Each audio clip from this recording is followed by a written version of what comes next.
ጤና ይስጥልን የከበረ ሰላምታችን በመላው ዓለም ሆናችሁ ቃል ስፖርት ዩቲዩብ ቻናላችንን ለምትከታተሉ ውድ አድማጮቻችን ድረስ ብለናል። ከእናንተ ከሆነው ቃል ስፖርት ዩቲዩብ ቻናል ለዚህም ሰዓት በርከት ያሉ ስፖርታዊ ጥንቅሮችን ለእናንተ ውድ አድማጮቻችን አሰናድተን ይዘን መጥተናል።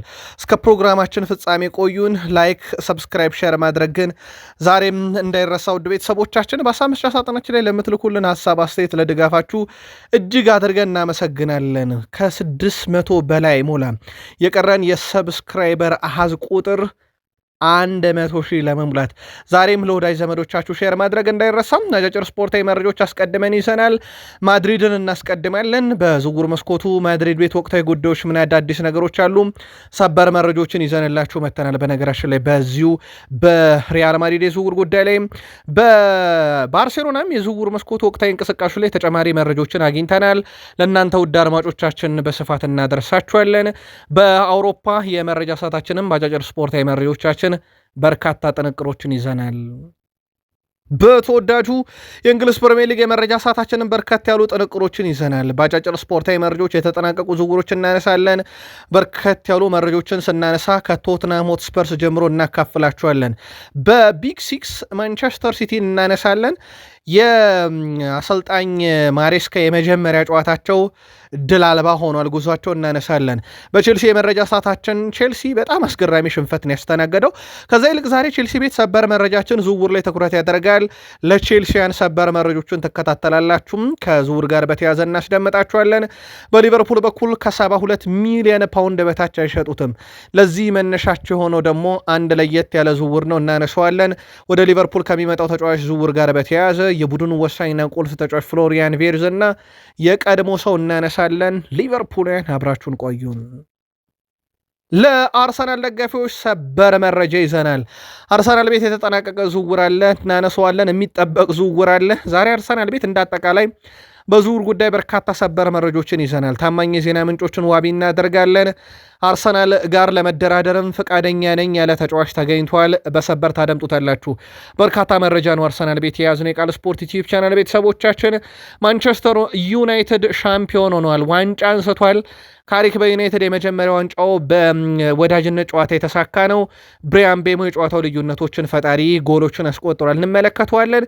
ማንቸስተር ዩናይትድ ገንዘብ ሲደመር አንድ ተጫዋች ለሌላ ተጫዋች ያቀርባል።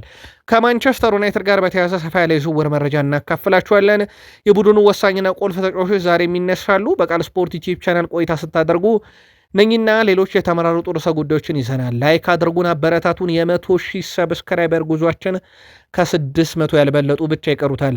600 ሰብስክራይበር ብቻ ለቃል ስፖርት ዩቲዩብ ቻናል ለ100,000 ይቀረናል። ሰብስክራይብ እያደረጋችሁን አብራችሁን ቆዩን። በአፍሪካ ጉዳይን ጀምር ኤመርሰን ፌ ከኃላፊነታቸው ተሰናብተዋል። አይቮሪያኑ አሰልጣኝ ኮንትራታቸው እንደማይራዘም ከተረጋገጠ በኋላ በአይቮሪ ኮስት እግር ኳስ ፌዴሬሽን ከአሰልጣኝነታቸው በይፋ ለቀዋል። የመረጃው ምንጭ ሌኪፕ ያጋራን ታማኙ የዜና ምንጭ ፋብሪዞ ሮማኖ ነው። በቀጣይ አይቮሪ ኮስት አዲስ አሰልጣኝ ትሾማለች ተብሎ ይጠበቃል። ማን ነው የሚለውን በተከታታይ መረጃችን የምናነሳ ይሆናል። በአውሮፓ መረጃችን ማድሪድን ነው የምናስቀድመው። ዘ ስፔሻል ዋን ጆዜ ሞሪኒዮ የሮድሪጎን ከጉዳት መመለስ በትልቁ እንደሚጠብቁ ያሳውቀዋል። ሮድሪጎ ጎኤዥ በጉዳት ምክንያት ቀዶ ጥገና ካደረገ በኋላ የተጠናቀቀ ውድድር ዓመት እንዳመለጠው ይታወቃል።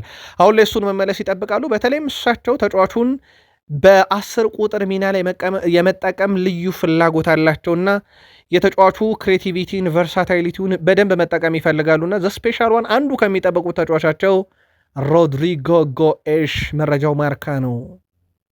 ሪያል ማድሪድ ለመቀላቀል ንግግር ላይ የሚገኘው የአንዳዮ ሜንዲ ከሌፕሺንግ ጋር ተለያይቷል ወይም ከቡድን ስብስብ ውጭ ተደርጓል። ተጫዋቹ ቡድኑን የማይቀላቀለው ሪያል ማድሪድን ለመቀላቀል የሚያደርገውን ሂደት ተከትሎ ነው።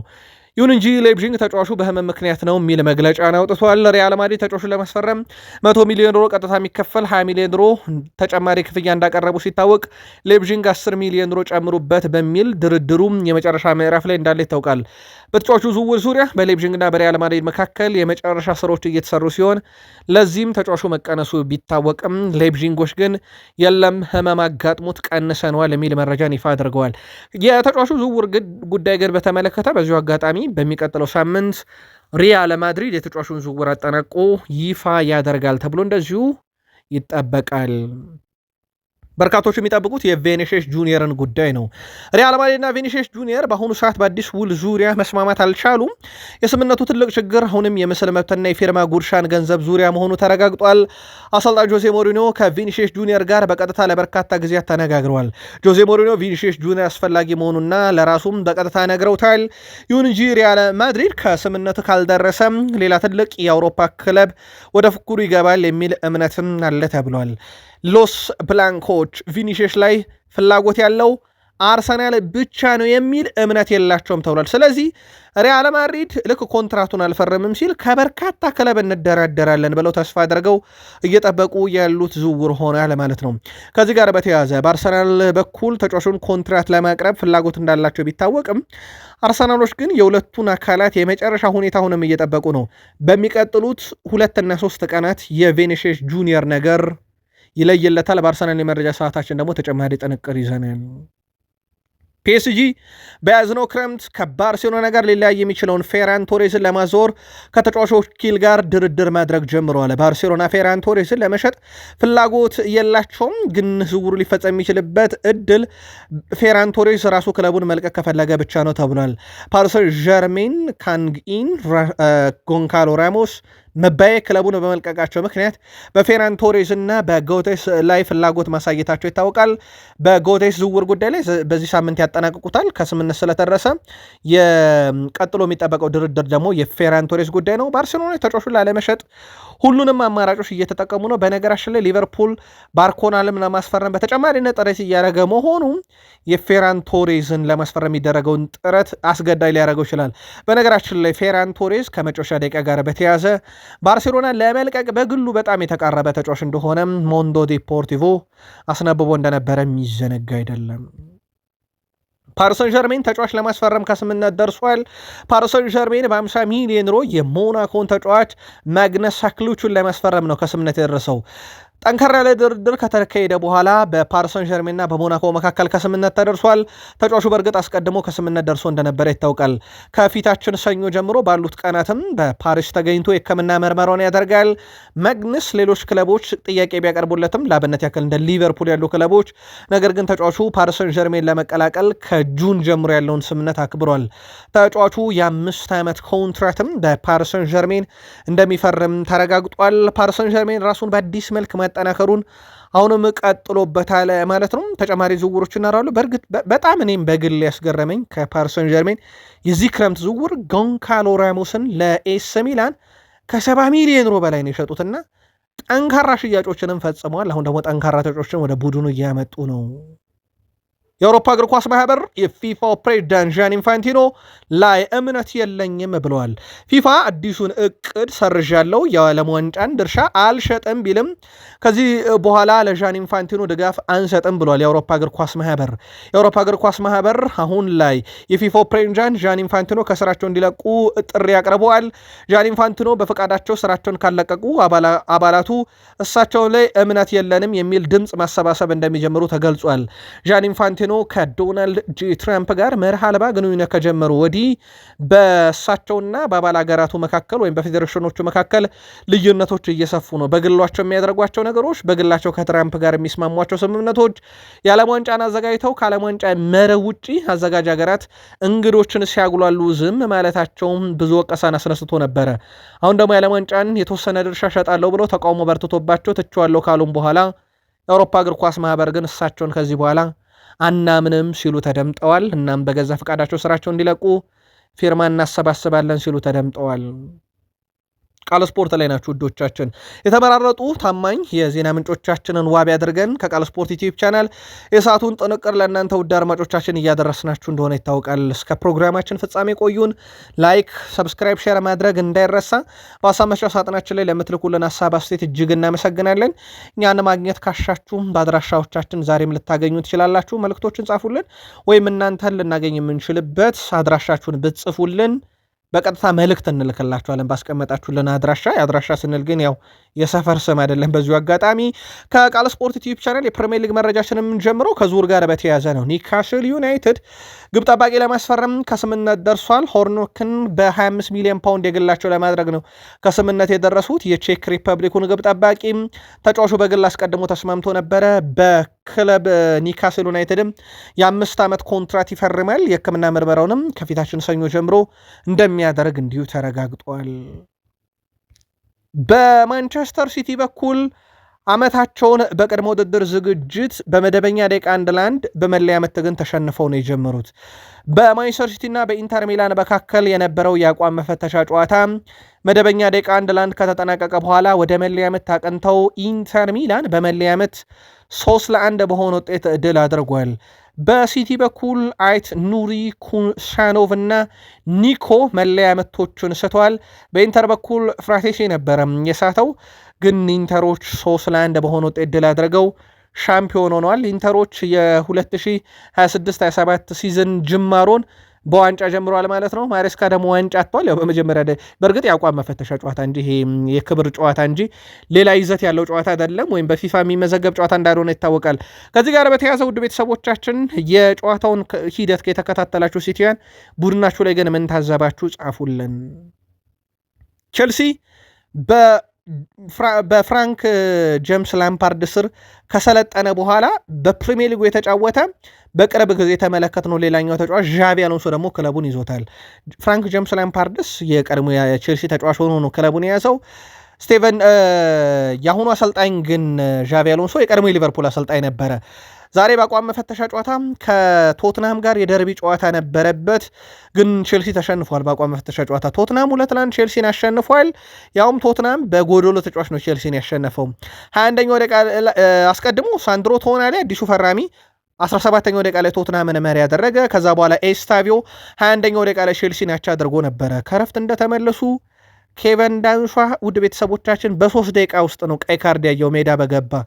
ከዛ በኋላ በጎዶሎ ተጫዋች የነበረው ቶትናም 92ኛው ደቂቃ ላይ በሪቻርልሰን ግብ ጎል አስቆጥሮ 2-1 ቼልሲን አሸንፏል። ቼልሲ በጣም ያልተጠበቀ ሽንፈት ነው የገጠመው። ያውም በጎዶሎ ቶትናም እየተጫወተ በ3 ደቂቃ ውስጥ ኬቨን ዳንሳ ሜዳ በገባ በቀይ ካርድ ወጥቶ። ከቼልሲ ጋር በተያያዘ ስፔን የቼልሲ አሰልጣኝ ዣቪ አሎንሶ ማይካሎ ሙድሪክ ወደ እግር ኳስ በመመለሱ ተደስተናል ሲሉ ተደምጧል። ይህን ምርጥ ዜና አልጠበቅንም ነበር ያሉት አሎንሶ እሱ በመመለሱ በጣም ደስተኞች ነን፣ የቡድኑ አካል እንዲሆን እንፈልጋለን ብለዋል። አክሎ ሙድሪክ የተለየ ተጫዋች ነው፣ ብዙ ሁኔታዎችን በራሱ መፍጠር ይችላል ሲሉ ተደምጧል። በሻካታር ዶኔትስክ ሲጫወት አየው ነበር፣ ተጽዕኖ መፍጠር ይችላል፣ በአንድ ለአንድ ግንኙነት ምርጡ ተጫዋች ነው ሲሉ የተደመጡት እሳቸው ወደ ቡድኑ ስለተመለሰ በጣም ደስተኞች ነን ሲሉ ተደምጧል። በቀጣይም ቡድኑ አካል እናደርገዋለን ሲሉ ተደምጧል። ምናልባት ግን የማይካሎ ሙድሪክ መመለስም በቃል ስፖርት ዩቲዩብ ቻናል ትላንት በሰበር ካደረስናችሁ በኋላ በርካታ ቼልሲያን ደስተኛ ነበሩ። አንድ ሰበር መረጃ ወይም ለየት ያለ መረጃ እንጠቁማችሁ። የጋና ጠንቋይ ነበረ በዓለም ዋንጫ ላይ ብዙ ጨዋታዎችን ሲተነበ የነበረው ቼልሲ የዘንድሮን የፕሪሚየር ሊግ ዋንጫ ይበላል ታይቶኛል እያለ ነው። ዛሬ በበርካታ ማህበራዊ ትስስር ገጾችና በግዙፍ ሚዲያዎች ላይ መነጋገሪያም የነበረ ዜና ሆኗል። ከማይካሎ ሙድሪክ ወደ ቼልሲ ስብስብ መመለስ በኋላ የምዕራብ ለንደኑ ክለብ ቼልሲ ለብራዚል አጥቂ ዦዋ ፔድሮ አዲስ ኮንትራት አቀርበዋል። ዦዋ ፔድሮ በቡድኑ ያሳየውን ጥሩ እንቅስቃሴ ተከትሎ የተሻለ አዲስ ኮንትራት እንዳቀረቡለት ተረጋግጧል። የ4 ዓመቱ አጥቂ ዦዋ ፔድሮ ባለፈው ዓመት ቼልሲን በ7 ዓመት ኮንትራት መቀላቀሉ አይዘነጋም። ቼልሲ፣ ባርሴሎናና ሌሎች ክለቦች ዦዋ ፔድሮን ለማስፈረም እንደሚፈልጉ ያውቃል የተባለ ሲሆን ይሁን እንጂ ለሽያጭ እንደማይቀርብም አሳውቀዋል።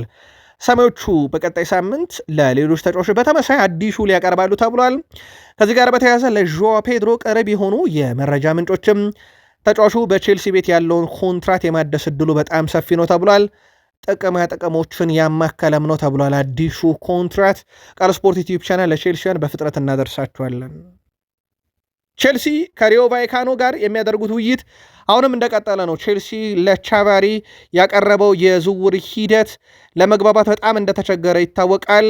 ከዚህ ጋር በተያያዘ ውድ ቤተሰቦቻችን ስፔን የግራ ተከላካይ ዣቪ አሎንሶ ቁልፍ ኢላማም ሆኖ ቀጥሏል። በዝውውር መስኮቱ ቼልሲ የግራ ተመላላሽ ለማምጣት የሚያደርገው ጥረት አሁንም በበርካታ መንገዶች ተጠናክሮ እንደቀጠለ ይታወቃል። በዝውውር መስኮቱ ላይ ቼልሲ በዛ ሜዳ ላይ የሚያመጣቸው ተጫዋቾችን እኛም ተከታትለን እናመጣዋለን። ከዛ ውጭ ወደ ቤተሰቦቻችን ቼልሲ በዝውውር መስኮቱ ላይ የአታላንታውን ተከላካይ ግሪጎሪን ስካልቪንን ለማምጣት የሚደረገው ጥረት ላይ ተቀላቅሏል። በርካታ ክለቦች የዚህ ተጫዋች ፈላጊ ናቸው። የሴሪው ክለብ ተጫዋቹን ለመሸጥ ፍላጎት ባይኖረውም ግን እስከ 40 ሚሊዮን ዩሮ ለመደራደር ክፍት ነው ተብሏል። ኒካስልም ስካልቪንን የግሉ ለማድረግ ጥረት እያደረገ እንደሆነ እንዲሁ የሚዘነጋ አይደለም።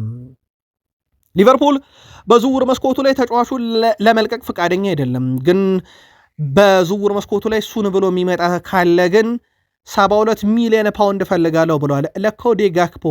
በጣም አስገራሚ ነገር ሊቨርፑል ለዚህ የዝውውር ቀመር መነሻው የአንቶኒ ጎርደን ዝውውር ነው ተብሏል። ከዚህ ጋር በተያያዘ ውድ ቤተሰቦቻችን በዝውውር መስኮቱ ላይ ሊቨርፑል ተጫዋቹን ለመሸጥ ፈቃደኛ ባይሆንም ነገር ግን ለመደራደር የመጣ ክለብ ካለ ከ72 ሚሊዮን ፓውንድ በታች አይሸጡትም። እዚህ ጋር አንድ መረጃ ለሊቨርፑል ደጋፊዎች ከቃል ስፖርት ዩቲዩብ ቻናል እናደርሳችሁ። ሊቨርፑል በዛ ቦታ ላይ ኮዲ ጋክፖን ቢሸጥ ነገርየው በጣም እየቀረበ የሚያመጣው የብራድሌ ባርኮላን ዝውውር ነው። ብራድሌ ባርኮላ ዝውውር በተመለከተም በሊቨርፑል በኩል አንድ ቅር ነበራቸው። ካስታወሳችሁ የሞናኮን ተጫዋች ማግነስ ሻክሊዎችን ለማምጣት ጥረት እያደረጉ ነበር። ምክንያታቸው የባርኮላ ዝውውር ካልተሳካ በሚል ነበረ። አሁን ሞናኮና ፓሪሰን ጀርሜን በማግነስ ሻክሊዎች ዝውውር ስለተስማሙ ወይም ወደ ፓሪሰን ጀርሜን ስለሚያመራ የብራድሌ ባርኮላ ወደ ሊቨርፑል መምጣትን በደንብ እያረጋገጠ የመጣ ሆኗል። ስለዚህ ኮዲ ጋክፖ በዛ ሜዳ ክፍል ላይ ገበያ ካለ ሊሸጥ የሚችልበት ሌላ እድልን ሊፈጥር ይችላል። ዝውውሩ በቃል ስፖርት ዩቲዩብ ቻናል በተከታታይ መረጃ ሽፋን የሚያገኝ ይሆናል። ፍሎሪያን ቬርዝ ልምምዶች በጥሩ ሁኔታ እየሰራ እንገኛለን። እስካሁን ያደረግነው እያንዳንዱ ልምምድ ክፍለ ጊዜም በጣም ጥሩ ነው። በጨዋታው ላይ ኳስን የሚቆጣጠር ቡድን ሆኖ እንዲገነባ አዲሱ አሰልጣኝ ይፈልጋሉ። በትክክል የምወደውም አይነት እግር ኳስ ፍልስፍና አሁንም በአዲሱ አሰልጣኝ ስር ያለ ሲል ተደምጧል። ፍሎሪያን ቬርዝ ባለፈው የውድድር ዓመት መጥፎ ነበረም፣ እኔም በግሌ ደስተኛ አልነበርኩም። ባለፈው የውድድር ዘመን ያሳየነው አቋም ደካማ ነበር። አሁን ግን በልምምድ ቦታ ላይ ራሳችንን በደንብ አጠናክረናል። ሁላችንም ጠንክረን ለመመለስ ስራዎችን እየሰራ ነው። በዚህ ውድድር ዘመን ከዜሮ እንጀምራለን ሲል ተደምጧልና ለአዲሱ የውድድር ዓመት ጠንካራ ዝግጅት እየተደረገ መሆኑን ፍሎሪያን ቬርዝ አረጋግጧል። በነገራችን ላይ ቀጣይ የሚሰለጥነው ደግሞ በክሎፕ ስር ነው። በብሔራዊ ቡድንም ደረጃ እዛ ክሎፕ በኖሩ በጣም አስደስቶኛል። እስካሁን ባንነጋገርም ግን ከክሎፕም ጋር በጀርመን ብሔራዊ ቡድን ለመስራት ዝግጁ ነኝ ብለዋል። ለሊቨርፑል ደጋፊዎች በጣም የሚጠብቁት ዜና ስለሆነ ነው። በእርግጥ የቀድሞ ተጫዋች ነው፣ ምንም ጥርጥር የለውም። ሳላ ከሊቨርፑል በነፃ ከተለያየ በኋላ መዳረሻውን በተመለከተ ታማኝ የቃል ስፖርት ዩቲዩብ ቻናል የሊቨርፑል ቤተሰቦቻችን መዳረሻውን ስትጠይቁ ነበረ። በርከት ያሉ ክለቦች ፍላጎት አላቸው። በነገራችን ላይ በአውሮፓ ለመቆየት ቅድሚያ ሰጥቷል። ሳላ ከአውሮፓ ውስጥ አንዱ የቱርክ ሊግ የተጫዋቹ ፈላጊ ነው። ትራብዞን ስፖርት ተጫዋቹን ለማስፈረም በሳምንት 325,000 ፓውንድ የ2 ዓመት ኮንትራት አቅርበዋል። ሳላህ ነፃ ወኪል ስለሆነ በግል ነው የሚደራደሩት። ከዚህ ጋር በተያያዘ የተጫዋቹ ምላሽ አልተረጋገጠም፣ ግን በርካታ ያሉ ፈላጊዎች አሉት። የቱርክ ክለቦች በስፋት እየተጠቀሱ ነው። ምናልባት ግን የተጫዋቹ ቅርበት ያላቸው ለተጫዋቹ ቅርብ የሆኑ ሰዎች የግብፅ ብሔራዊ ቡድን አሰልጣኝ ጀምሮ ዋነኛ ፍላጎታቸው ወደ ጣሊያን ሴሪ እንዲያመራ መሆኑ የሚዘነጋ አይደለም። ሰበር መረጃችን ከአርሰናል ይጀምራል። የሰሜን ለንደኑ ክለብ አርሰናል ተጫዋች ለመሸጥ ከስምነት ደርሷል። የሰሜን ለንደኑ ክለብ አርሰናል ክርስቲያን ኖርጋርድን ለኤቨርተን ለመሸጥ ተስማምቷል። ኤቨርተን የ32 ዓመቱን ክርስቲያን ኖርጋርድ በ7 ሚሊዮን ፓውንድ ለመግዛት ከስምነት መድረሳቸው ተረጋግጧል። ተጫዋቹ በሚቀጥለው ሳምንት የሕክምና ምርመራው እንዲያደርግም ተፈቅዶለታል። ኖርጋርድ ባለፈው ዓመት ከብሬንትፎርድ 12 ሚሊዮን ዩሮ በሚደርስ የዝውውር ሂሳብ አርሰናልን መቀላቀሉ የሚዘነጋ አይደለም። ዴንማርክ አማካይ ለአርሰናል 20 ጨዋታን ሲያደርግ በፕሪሚየር ሊጉ 7 ጨዋታን ማድረግ ችሏል። የሜዳሊያ ባለቤት እንደነበረ የሚዘነጋ አይደለም። አርሰናሎች አምና ባጧቸው ተጫዋቾች ወይም በለቀቋቸው ተጫዋቾች ምትክ በፍጥነት ካመጧቸው ተጫዋቾች ውስጥ አንደኛው እንደነበረ የሚዘነጋ አይደለም። ከዚህ ጋር በተያያዘ በዝውውር ሂደቱ ላይ አርሰናል የሚያገኘው ገንዘብ እንዳለ ሆኖ የተጫዋቾችን ዝርዝር በማስመዝገብ ሂደት ላይ የኖርጋርድ መልቀቅ ቀጣይ ዝውውሮች ላይ አርሰናል ቤት ነገሮችን በፍጥነት እንዲሰሩ ያደርጋቸዋል። አርሰናል የዊሊያም ሳሊባ ሁነኛ ተተኪ እንዲሆን በቁጥር አንድነት የያዙት ተጫዋች ኢዜሪ ኮንሳ ሆኗል። መድፈኞቹ እንግሊዛዊን ተጫዋች ማምጣት ቡድኑ በሻምፒዮንነት ለሚያደርገው ጥረት ወይም ሻምፒዮንነቱን ለማስጠበቅ በሚያደርገው ጥረትና ሻምፒዮንስ ሊግ ዋንጫ ለማንሳት በሚደረገው ጥረት ላይ በጣም ወሳኝ በሚል ተገምግሟል። አስቶን ቪላ ኮንሳን እንደማይሸጡ ቢያረጋግጡም አርሰናሎች ግን በዝውውር መስኮቱ ላይ ድርድር ለማድረግና ለቪላ ጥያቄ ቅርብ የሆነ ገንዘብ ለማቀረብ ፍላጎት አላቸው። አስቶን ቪላ የጠየቀው ገንዘብ በእርግጥ ወደ 60 ሚሊዮን ፓውንድ በላይ አካባቢ ነው።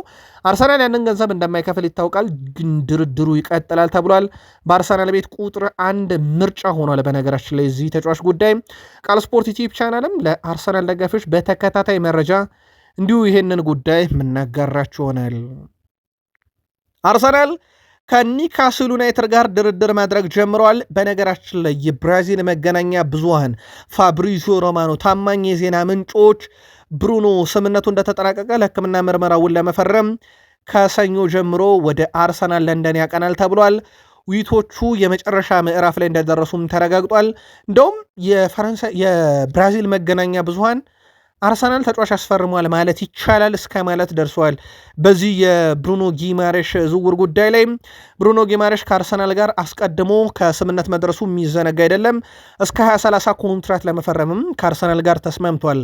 ከዚህ ጋር በተያያዘ ጣሊያናዊ የስፖርት ጋዜጠኛ ፋብሪዚዮ ሮማኖ በሚቀጥለው ሳምንት አርሰናሎች ደስተኛ ይሆናሉ ብሏል። እንደውም በዘገባው የኦገስት ወር መጀመሩን ተከትሎ እናም የመጨረሻው የዝውውር መስኮት ወር ላይ እንደመገኘትና አርሰናሎች ይህን ወር ሲጠብቁበት ከነበረው ሁኔታ አንጻር በቀጣይነት ተጫዋቹ ይሸጣል ተብሏል። ኒካስል በግንቦት ሰኔና ሐምሌ መጨረሻ ላይ በብሩኖ ዝውውር ላይ የጣለው እገዳ አሁን በግልጽ ተቀይሯል። አርሰናል ዝውውሩን ለማጠናቀቅ በራስ መተማመኑም አሁን ከመጪውም ጊዜ በላይ ከፍ ያለ ነው ብሏል።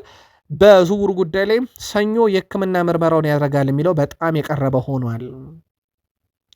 ምናልባት ለአርሰናል ደጋፊዎች በድጋሚ ለማጥራት እንወዳለን። በርካቶች በሀሳብ መስጫ ሳጥናችን ላይ በቬኒሺየስ ጁኒየር ጉዳይ ጥያቄ እያቀረቡልን ነበረ። መረጃውን በተደጋጋሚ ቃል ስፖርት ዩቲዩብ ቻናል ላይ ለማጥራት ሞክረናል። ቬኒሺየስ ጁኒየር ከሪያል ማድሪድ ጋር ድርድር ላይ ነው። ድርድሩ በሚቀጥሉት ቀናት ይጠናቀቃል። ድርድሩ ሲጠናቀቅ ግን ወይ ለማድሪድ መፈረም ወይ አለመፈረም ነው። ተጫዋቹ ከጥቂት ቀናት በፊት በወኪሉ በኩል ከአርሰናል ጋር ለመደራደር ክፍት መሆኑን ተናግሯል። አርሰናሎች የነገራቸው ነገር ከማድሪድ ጋር ካልተስማማውኝ ከእናንተ ጋር እደራደራለሁ ብሏል። አርሰናሎችም አቅርበውለታል። የምስል መብቱ እንደሚፈቅዱለት፣ ደሞዙ በጣም ከፍ ያለ እንደሆነና ጥቅማ ጥቅሞችን ሁሉ ለወኪሉ ነግረዋል። እንደውም ቃል ስፖርት ዩቲዩብ ቻናል አንድ ያቀረብነው ነገር ምናልባት ቪኒሺየስ ጁኒየር ለአርሰናል የሰጠው ፍቃድ ሪያል ማድሪድን ለመደራደሪያ እንደመጠቀም ወይም አቅሙን ለመጨመር ነው ወይንስ እውነት አርሰናል ለመምጣት ካለው ፍላጎት ነው ብለንም ለአርሰናል ደጋፊዎች ጥያቄ አቅርበን ነበረ። ከዚህ ጋር በተያያዘ ያለው ሁኔታ አሁን ባለው መንገድ ይሄንን ነው የሚመስለው። ሰበር ተብሎ ሊነገር የሚችለው ዜና አለ ብለን አንጠብቅም። ቪኒሺየስ ጁኒየር በሪያል ማድሪድ ውሉን ለማራዘም ዓመታዊ 30 ሚሊዮን ዩሮ የሚጠጋ ክፍያ ጥቅል ጠይቋል። ማድሪድ እንደማይከፍለው አሁንም አረጋግጧል። በሚኬል አርቴታ በኩል ምናልባት ቪኒሺየስ ጁኒየርን በጣም እንደሚያደንቁት ይታወቃል። ስለዚህ ነግረውታል። ሪያል ማድሪድ ካልቆየ እኛ ዝግጁ ነን ብለውታል። ለእሱ የሚሆን ቦታ እንዳዘጋጁለት በሪያል ማድሪድና በቪኒሺየስ ጁኒየር መካከል የሚደረገውንም የጥቅማ ጥቅም አለመስማማት አርሰናል እንደሚፈታ ራሳቸው ሚኬል አርቴታ በወኪሉ በኩል እንዲደርሱ አድርገዋል። ስለዚህ ምን እንጠብቅ ካላችሁ የአርሰናል ደጋፊዎች በሪያል ማድሪድ ውሉን ያራዝማሉ ያራዝምም፣ ቀጣይ ዓመት በነፃ መልቀቅ አለመልቀቅ የሚልም ስምምነት ስለሚኖር ምክንያቱም በተጫዋቹ በኩል ቀጣይ ዓመት በነፃ ለቃለው አንድ ዓመት ቆይቼ ካለ ማድሪድ ተጠባባቂ ወንበር ላይ ያስቀምጠዋል። አሁናዊ ሁኔታ ይሄ ነው። ስለዚህ ምናልባት ሰበር ብለን ለአርሰናል ደጋፊዎች የቪኒሺየስ ጁኒየርን ጉዳይ የምናመጣው ቢያንስ ከማድሪድ ጋር አልቀጥል የሚለውን ሲያመጣና ለአርሰናል ይፋዊ ድርድር ሲጀምሩ ነው። ማንቸስተር ዩናይትድ ከአትሌቲኮ ማድሪድ ጋር የወዳጅነት ጨዋታውን አድርጎ ነበር። ምናልባት የዩናይትድ ደጋፊዎች በቅድመ ውድድር ዝግጅት ዩናይትድ ቤት አንዱ የሚጠብቁ ትልቁ ጨዋታ ነበረ ይሄኛው። ምክንያቱም ቀጣይ ዓመት የሻምፒዮንስ ሊግ ጨዋታ ስላለበት ዩናይትድ ወይም የሻምፒዮንስ ሊግ ተሳታፊ ክለብ ስለሆነ ራሱን በዚህ ደረጃ መፈተሽ ነበረበት። ጨዋታው 2-1 በሆነ ውጤት ዩናይትድ ድል አድርጓል። አትሌቲኮ ማድሪድ ግብ ለማስቆጠር 5 ደቂቃ ነው የፈጀባቸው። ኦሬስ ግብ አስቆጥሮ መሩ። ከረፍቱ በኋላ ብሪያን ቡሙ በፍጹም ቅጣት ምት ዩናይትድን አቻ ያደረገ 53ኛው ደቂቃ ላይ መልሶ ብሪያን ቡሙ 74ኛው ደቂቃ ላይ ግብ አስቆጥሮ ማንቸስተር ዩናይትድ 2-1 በሆነ ውጤት ድል በማድረግ ሻምፒዮን ሆኗል። ዋንጫውን አምበሉ አንስቷል። የዛሬው ተረኛ አምበል ሃሪ ማጓየር ነበረ። ማንቸስተር ዩናይትድ ሁለተኛ ወዳጅነት ጨዋታውን ሲያሸንፍ የስናብ ድራገንን ዋንጫን የወሰደው። ማንቸስተር ዩናይትድ በቀጣይ ቅዳሜ ከፒኤስጂ ጋር ተጨማሪ ወዳጅነት ጨዋታን ያደርጋል። ቁጥራዊ መረጃን ካየን ምናልባት ለዩናይትድ ደጋፊ ጨዋታውን ካልተከታተላችሁ ዩናይትድ በተሻለ መንገድ ነበረ ጨዋታውን ተቆጣጥሮ ነበር። 53% የኳስ ብልጫ ነበረው። 13 ሙከራን አድርጓል ዩናይትድ። አትሌቲኮ 10 ነው። ዩናይትድ 5 ኢላማውን የጠበቀ ሙከራ፣ አትሌቲኮ 4።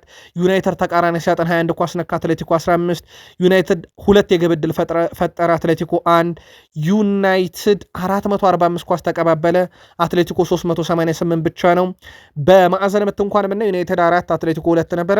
ዩናይትድ በጣም የተሻለ ነበረ። በጨዋታው ላይ ዶሚኔት አድርገው ነበረ። ያው ላልተከታተላችሁት በቁጥር እናሳውቃችሁ ብለን ነው። በጨዋታው ላይ ከማንቸስተር ማንቸስተር ዩናይትድ ከ7 በላይ ሬቲንግ ያገኙት ሌኒየሮ፣ ሃይደን ሄቨን፣ አንድሬ ሳንቶስ አዲሱ ፈራሚ፣ ሜሰን ማውንት፣ ሊሴ እና ግብ አስቆጣሪው ብሪያን ምቡሙ ብቻ ናቸው። ምናልባት ቀጣይ ዓመት ለዩናይትድ ተስፋ ይሆናሉ የተባሉ ተጫዋቾችን ደግሞ እንመልከታቸው። ሜሰን ማውንት አንዱ የሚጠበቀው ነው። ሜሰን ማውንት በነገራችን ላይ በማንቸስተር ዩናይትድ ቤት አይሸጥም ተብሎ ቆይቷል። ያው የብቃት ችግር ሳይሆን የጉዳት ችግሩ ነበር ለገበያ ቀርቧል ተብሎ ሲጠበቅ የነበረው። 90 ደቂቃ ተጫውተዋል፣ 67 ኳስ ነካ፣ ከ55 ኳስ 49ን በትክክል አቀብሏል። 5 ጊዜ ኳስ ነጠቀ፣ 3 የግብ ዕድል ፈጠረ፣ 2 ታክሎችን አሸንፏል። ወጣቱና ተከላካዩ ሌኔሮ በጨዋታው ምርጥ ነበረ። 83% ኳስ የማቀበል ስኬት ነበረው። 8 ኳስ ነክቷል። 8 ኳሶችን ወደ ተቃራኒ ሳጥን አሳልፏል። 7 ኳስ ነጥቋል። 3 አደገኛ ኳስ ከግብ ክልል አርቋል። 3 የግብ ዕድሎችን ፈጥሯል። ተከላካዩ በቀጣዩ ዩናይትድ ቤት ይጠበቃል። ከሼሊሴ ጋር በተያያዘ ከ7 በላይ ሬቲንግ ካገኙ ዩናይትድን ይጠቀሳል። 100% የተሳካ ክሮስ አረገ። 30 ንክኪ ነበረው። 7 ኳስ መልሶ አግኝቷል፣ ነጥቋል። 4 ኳሶችን ወደ ፍጹም ቅጣት ምት ልኳል። 3 ስኬታማ ድሪብሎች ነበሩት። ይህ ተጫዋች ግን በማንቸስተር ዩናይትድ ይቀጥላል ተብሎ አይጠበቅም። ጉዳዩን በእርግጥ በዝውውር መስኮቱ ሰዓት እንመለስበታለን። በማንቸስተር ዩናይትድ በኩል አዲሱ ፈራሚ አንድሬ ሳንቶስ በጨዋታው ላይ በጣም ድንቅ ነበር። ምናልባት ጨዋታውን ከተከታተላችሁ ትንሽ ነገር ብትሉን ስለ አዲሱ ፈራሚያችሁ ዩናይትድ ደስ ይለናል። አንድሬ ሳንቶስን በተመለከተ 100% የአንድ ለአንድ ፍልሚያን አሸንፈዋል። 93% ኳስ የመቀበል ስኬት ነበረው። 90 ኳሶችን ነክቷል። 70 ኳሶችን ወደ ተቃራኒ ሳጥን ልኳል። 7 ኳሶችን እንደዚሁም 3 ኳሶችን አቋርጧል። 3 ኳስ መልሶ ነጥቋል እንደማለት ነው። 2 ታክሎችንም ፈጽሟል። በጣም ድንቅ ነበረ። እንዴት አያችሁት የሚለውን ግን ጻፉልን። በአጠቃላይ ማንቸስተር ዩናይትድ በቀጣይ 3 የአቋም መለኪያ ጨዋታን ያደርጋል ከፓሪስ ሰን ዠርሜን፣ ከሊድስ እና ከኤስ ሚላን ጋር። ከዛ በኋላ ውድ ቤተሰቦቻችን በዚሁ በጀመርነው ኦገስት ወር ውስጥ ማንቸስተር ዩናይትድ 2 የፕሪሚየር ሊግ ጨዋታ ያለበት የሃል ሲቲ በኤምኬኤም ስቴዲየም ላይ እንደዚሁም ከኤፕስዊች ታውን ኦልድ ትራፎርድ ላይ በወሩ ጨዋታ ያደርጋል። ስለዚህ በዚህ ኦገስት ወር ማንቸስተር ዩናይትድ 5 ጨዋታ አለው፣ 3 የወዳጅነት 2 ደግሞ የፕሪሚየር ሊግ ጨዋታ። ስለዚህ ዩናይትድ ደጋፊዎች ጨዋታ የምታዩበት ሰፊ ወር ነው ማለት ነው ይሄኛው። በዝውውር መስኮቱ ላይ እንመለስ። ማንቸስተር ዩናይትድ በዝውውር መስኮቱ ላይ ጆሽኳ ዚርክዚ ሲደመር ገንዘብ የዩቬንቱሱን ፍራንሲስኮ ኮንሴሳኦን የግላቸው ለማድረግ አቅደዋል። ምክንያቱም ዩቬንቱስ የለጠፈበትን 60 ሚሊዮን ዩሮ ዩናይትድ እንደማይከፈል አረጋግጧል። እናም ማንቸስተር ዩናይትድ ሆላንዳዊ አጥቂ በፖርቱጋል የፊት መስመር ተጫዋች ገንዘብ ጨምረው ለመቀየር አቅደዋል። ዩቬንቱስ ዚርክዚን አስቀድሞ ሲመለከቱት እንደነበረ የሚዘነጋ አይደለም። ሉቻኖ ስፓሌቲም የአጥቂ ክፍላቸው ለማጠናከር ተጫዋቹን ምርጫቸው አድርገዋል።